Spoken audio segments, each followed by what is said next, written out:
इस सरकार के प्रभाव और दुष्प्रभाव देखने को, परिलक्षित होने को हम लोगों ने देखा है, परिलक्षित होते हुए देखा है। आज विशेष रूप से दलित समाज के ऊपर, ऐसे तो अन्य छोटी छोटी कई घटनाएं हैं, भूखल घासी की मृत्यु हो, जो भूख से मरने के बाद उसके पूरे कार्यकाल में अभी तक 1.5 साल के अंदर उसके परिवार के 3 लोगों के मरने के बाद भी उसको अभी तक न्याय के वो आस में वो भूखल घासी का परिवार है, कश्मार हल्ला निवासी, चाहे ठंड से मौत का मामला हो। ऐसे छोटी छोटी घटनाएं तो है ही है।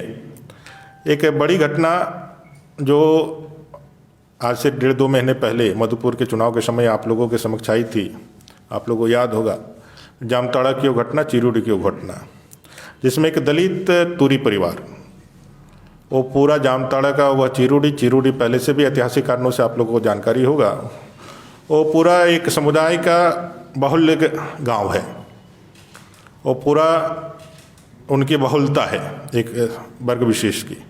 वहाँ एक छोटा सा दलित परिवार रह गया है, महादलित जिसको कह सकते हैं। उस महादलित परिवार के पूरे ज़मीन को हड़प करके, उसके घर द्वार को हड़प करके, उसको मार पीट करके वहाँ से भगा दिया जाता है। थाने में केस नहीं होता है, केस लिख देने के बाद भी उस पर कार्रवाई नहीं होती है। वो दलित परिवार आसमान के नीचे लगभग 15 दिन संघर्ष करता है। हम लोगों की जानकारी के बाद जब हम लोग वहाँ पहुँचते हैं, चीज़ों को उठाते हैं, बताते हैं, लेकिन प्रशासन किसी भी तरीके से उस पर न्याय देने का काम नहीं करता है। फिर भारतीय जनता पार्टी अनुसूचित जाति मोर्चा के नेतृत्व में ये लड़ाई लड़ी जाती है और हम लोग राष्ट्रीय अनुसूचित जाति आयोग में इसकी कंप्लेन करते हैं और राष्ट्रीय अनुसूचित जाति आयोग के उपाध्यक्ष खुद दौरे पे आते हैं, मामले को समझते हैं, फील्ड को विजिट करते हैं और ये सारी घटनाओं को सही पाते हैं। जो उस महादलित तुरी परिवार का पूरा ज़मीन किस तरह से हड़पा गया, कैसे प्रधानमंत्री आवास को किस तरह से रमजान मियाँ जिनके नाम पर केस था, उसने कैसे उस पूरे घर को कब्जा कर लिया और कैसे मारपीट करके भगाया गया। केंद्रीय अनुसूचित जाति आयोग के आने की खबर से केस होता है, उससे पहले केस नहीं होता है। डीसी एसपी कोई केस नहीं करता है, केस को झुटलाने का प्रयास करता है, केस होता है। और अनुसूचित जाति आयोग के समक्ष यह कमिटमेंट देता है वहाँ का स्थानीय प्रशासन की 24 घंटे के अंदर में अपराधियों का और जो भी इस तरह के अपराध किए हैं उनकी गिरफ्तारी हो जाएगी, साथ ही साथ इनको न्याय मिलेगा। लेकिन आज 3 महीने के बाद भी उस महादलित परिवार को न्याय नहीं मिला है। रैन बसेरा में वो रह रहे हैं। उस समय आयोग के आने के बाद उनके खाने पीने की व्यवस्था स्थानीय प्रशासन कर रहा था, लेकिन अभी सूचना मिली है कि उनके खाने पीने की व्यवस्था भी बंद कर दी गई है।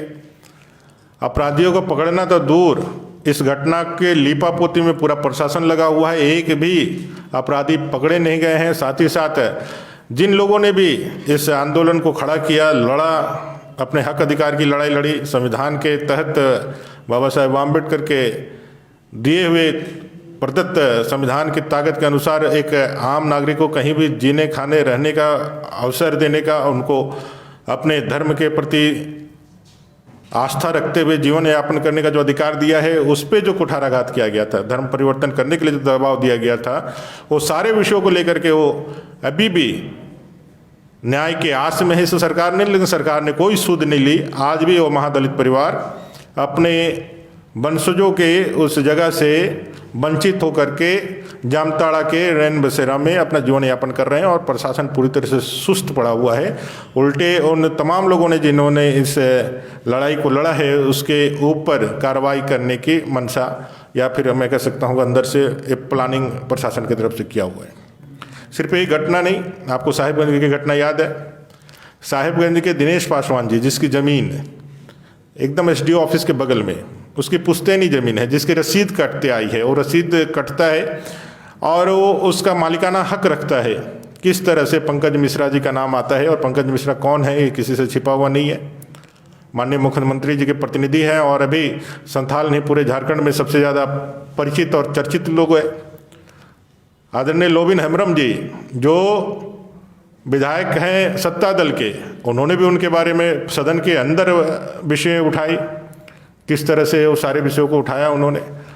उन्हीं पंकज मिश्रा जी ने साहिबगंज के उस बहुत बेशकीमती ज़मीन जो एसडीओ कोर्ट के बगल में है, वहाँ उनका आलीशान मकान बन रहा है। वो पासवान, विनोद पासवान जी जब इस अपने हक की लड़ाई लड़ते हैं तो उनको गलत केस में जेल के अंदर डाल दिया जाता है। वो जेल के अंदर रहते हैं, जेल से बाहर आते हैं, अपनी लड़ाई अभी भी लड़ते हैं, लेकिन न्याय का कहीं भी दूर से भी उनको आस नहीं दिखता है। भारतीय जनता पार्टी ने निश्चय लिया, माननीय बाबूलाल मरांडी जी ने भी इस विषय को उठाया, उन्होंने भी इस विषय को लगातार हमेशा से बताते रहे, लेकिन जैसा होता है सरकार की ओर से आनंद फानंद में कुछ न कुछ एक वक्तव्य जारी कर दिया जाता, पदाधिकारी कुछ कह जाते। लेकिन एक दलित परिवार का जमीन से पूरी तरह से हक अधिकार छीन लेने का काम CNT SPT में से जमीन से विशेष प्रेम है झारखंड मुक्ति मोर्चा के लोगों का, ये तो सबको ज्ञात है। लेकिन एक जमीन को छीन लेने के लिए और उसको गलत केस में फंसा करके जेल के अंदर डालने के लिए यह दिखलाता है कि कैसे सत्ता का नशा और सत्ता को पूरी तरह से, चाहे प्रशासनिक पदाधिकारी प्रशासन हो, उसको टूल किट के रूप में कैसे यहाँ के सत्ताधारी दल इसका इस्तेमाल करना प्रारंभ किए हैं। कहीं से भी लोकतांत्रिक या डेमोक्रेटिक सेटअप में जहाँ दलित, वंचित, आदिवासी, शोषित, पीड़ित के लिए ही ये सरकार है, ऐसा दावा करने वाले लोग हैं, ऐसा दावा करके शासन चलाने वाले लोग हैं और उनके ही रक्षा करने के लिए, संविधान की रक्षा करने के लिए वो शपथ लेकर के शासन में बैठे हैं। कहीं ना कहीं वो सारे लोग जो है आज निराश है और अपने जीवन को बचाने के लिए, अपने न्याय की लड़ाई में अपने जीवन की रक्षा के लिए डर रहे हैं।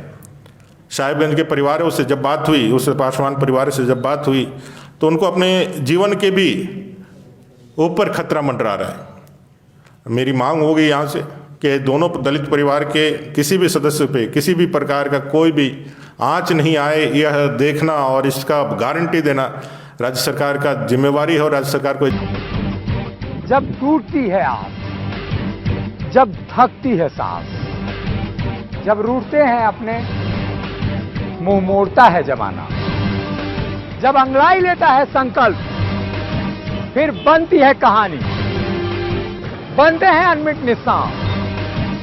देखिए मेरे साथ संघर्ष की दास्तान।